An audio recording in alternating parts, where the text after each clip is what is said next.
सावित्री, हे बघ मी तुझ्यासाठी काय आणलंय. हे काय आहे ती? अगं असं काय करतेस? ही पुस्तके आहेत, या पुस्तकांचं वाचन कर. इश्श, आता ह्या वयात कसं वाटल ते? हे बघ सावित्री, तू मला लग्नाच्या वेळेस वचन दिलं होतंस, आता नाही म्हणू नकोस. हे तुला करावंच लागेल. आजपासून तुझा अभ्यास सुरू. अहो, पण लोक काय म्हणतील? किती बदनामी होईल आपली. लोक तू करतील आपल्यावर. स्त्रिया या घरातल्या कामातच बऱ्या वाटतात, असं बाहेर जाऊन नाही हो. बरं असू द्या, ही पुस्तके राहू द्या बाजूला, मला लय काम आहे ती. अरे बाळा, गप माझ्या सोन्या, तुला काय हवंय? का रडतयस? अगं बाई, ह्याचं अंग तर लय तापलं या.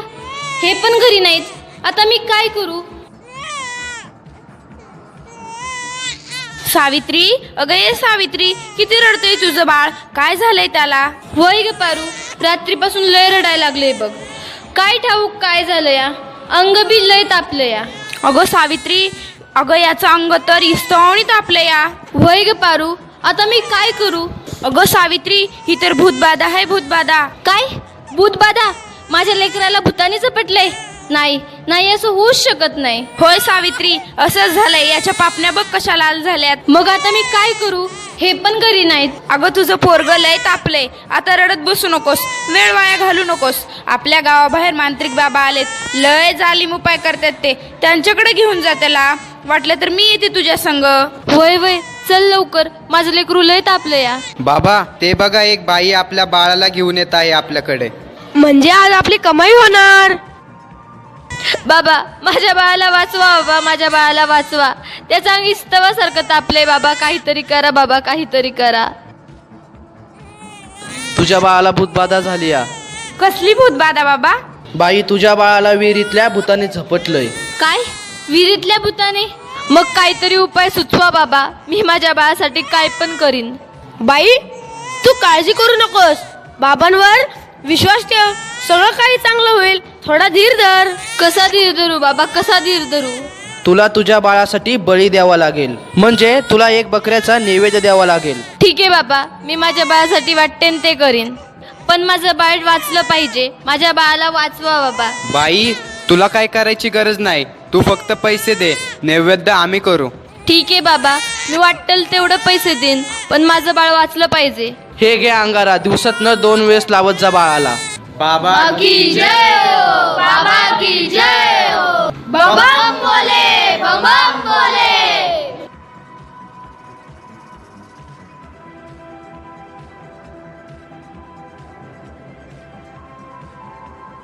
अगं बाई, ह्याचा अजून कसं काही ताप कमी नाही झाला? काल बाबाकडे जाऊन पण काय बी फरक पडला नाही.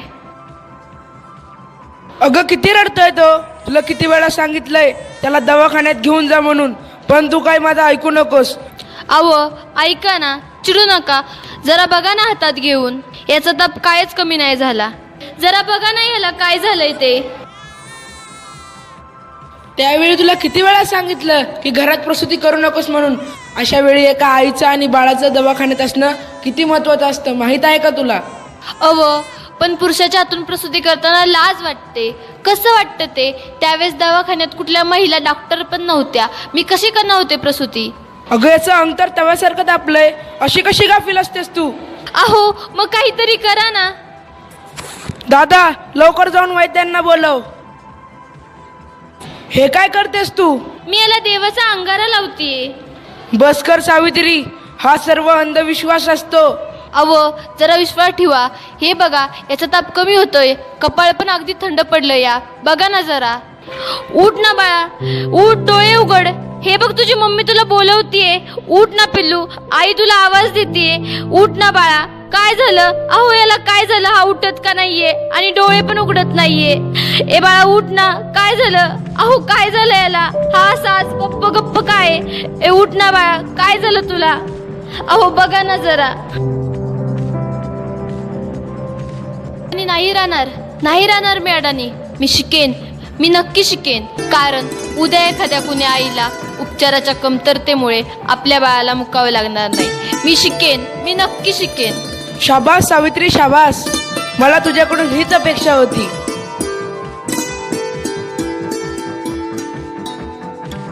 अगं बाई, मला माहितीच नव्हतं सूर्य हा पृथ्वीच्या गोल फिरतो. अगं सूर्य पृथ्वीच्या गोल फिरत नाही, पृथ्वी सूर्याभोवती फिरते. समजलं? चल गावंढळ. तुम्ही मला सारखं सारखं गावंढळ म्हणत जाऊ नका हो. लाज शरम सगळी विकून खाल्ली आहे या सावित्रीने.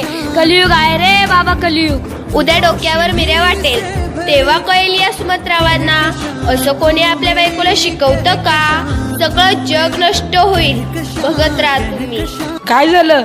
या समाजाला घाबरलीस की काय? हे तर तुला आयुष्यभर सहन करावं लागणार आहे.